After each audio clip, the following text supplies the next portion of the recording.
I'm Jeremiah Nicely, Habersham Central Raiders, and this is Blitz. Thanks for watching Blitz. I'm Brian Carter here at Habersham Central with Raiders head football coach Benji Harrison. Coach Harrison, appreciate your time. Thanks for being on Blitz again. Oh, no problem. Glad to do it. Glad to do it. Yeah, now this is a great time to talk to you because you're coming fresh off that first win. You got a 21-6 win over Johns Creek. I imagine there was some a little bit of relief and finally getting that one kind of out of the way for you guys. Yeah, no doubt. I mean, you know, that one's been a long time coming. Just super proud for our kids, the community, the school. We've been getting better. We've been getting better every week, and we're coming up a little short and wasn't able to make the play when we need to. And for us to pull it all together last week against Johns Creek was huge. Yeah, I'm sure. And it's one of these situations where it truly is your win-loss record does not indicate how well your team has played this year, and some huge strides you've made this season with you coming in on board. What do you tell the guys after a win like that? You just assure them that, you know, we've been preaching to them the whole year. If you'll keep working, if you'll keep doing everything we ask you to do, you won't quit. You'll keep fighting. We'll get it. We'll get it. So, but you know, kids need to eventually see it. So it was a great win on senior night. But our kids just, I mean, they really have all year long. You know, we've been in every game, and we haven't been able to get the win.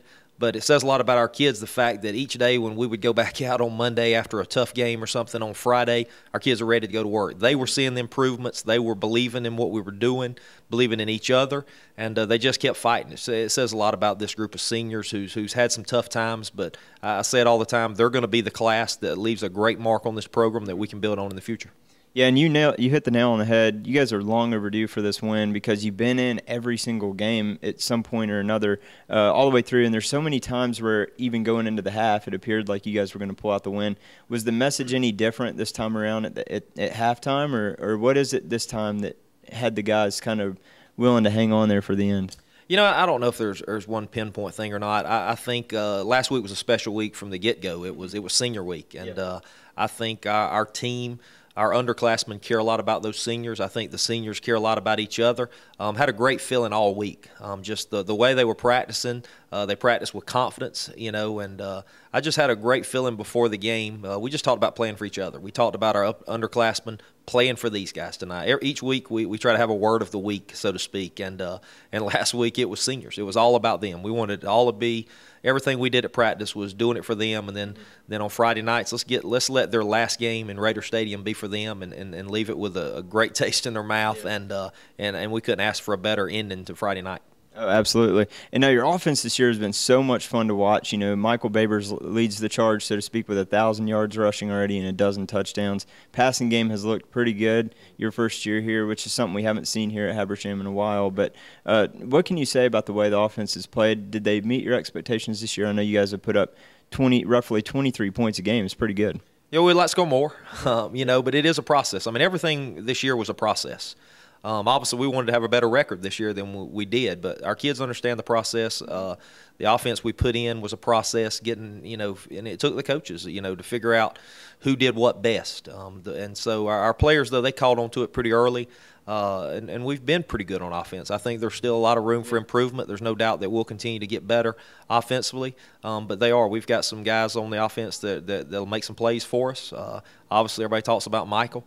Michael's a tremendous back, but he's got guys around him. We have guys that can catch the ball at receiver. We've got 4 out of 5 offensive linemen who are seniors.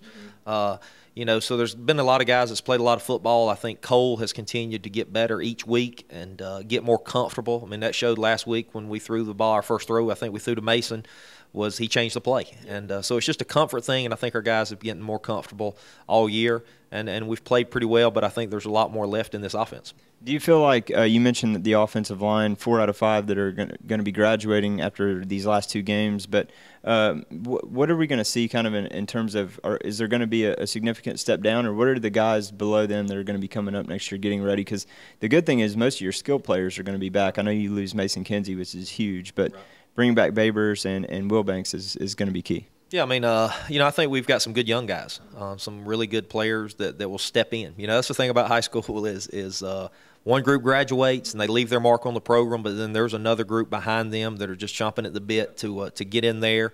They get a lot of reps in practice, and they get a lot of reps on Thursday. Obviously, we'll have several guys that have not, had many reps on Friday, but with the way the region and all will shake up next year, I think we'll have opportunities early in the year to get our guys accustomed to playing on Friday nights, and I expect those guys to step in there. A good thing for a young lineman is having experience back. So the fact that we'll have Mike back and a lot of our skill guys, hopefully we can do things, to take some pressure off those guys early, just to give them time to grow. Now back to this win, it was key, and it was definitely convincing. 21-6 is the first time we really saw, we've seen the offense put up points, but we saw the defense just totally shut down Johns Creek, who's a really good team and was on the playoff bubble there. Still have an outside shot, I think, but you guys kind of knocked them down. But you got to be happy with the way the defense put two great halves together. Yeah, defensively, same thing.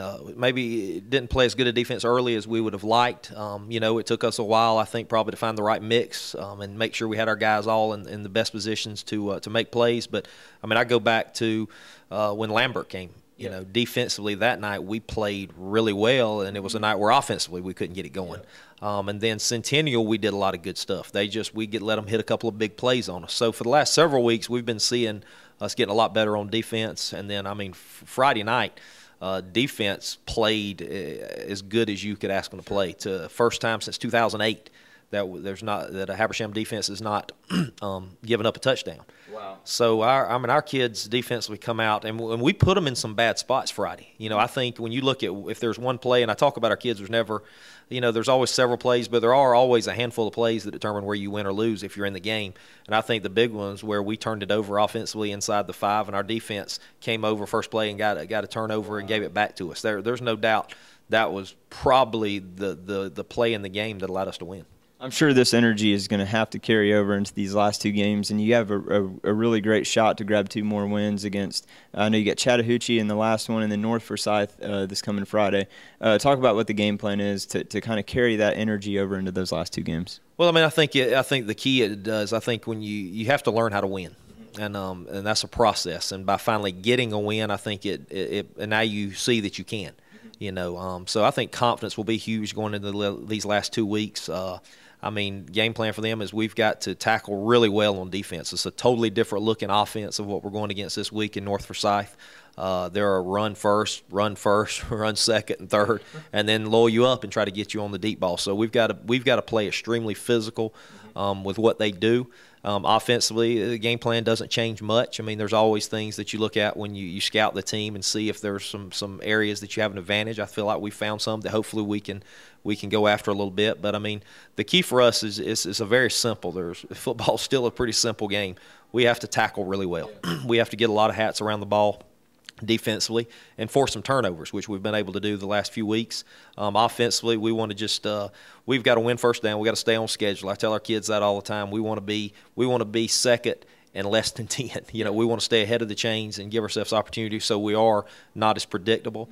But for us, it's just go out there, turn it loose, have fun, play with confidence. I tell our seniors, you've got 2 more. You've got 2 more, and what a great mark you could leave on this program with this. Let's finishing this thing out the way we feel like we can. Yeah, I'm sure there's going to be plenty of confidence and energy going into those last 2. Thank you so much for your time. Really appreciate it. Cheering you guys on the rest of the way. I appreciate it. Thanks for everything y'all do for us. Appreciate it. Thanks, Coach. Don't miss our interview also with Jeremiah Nicely and Michael Babers here on Blitz.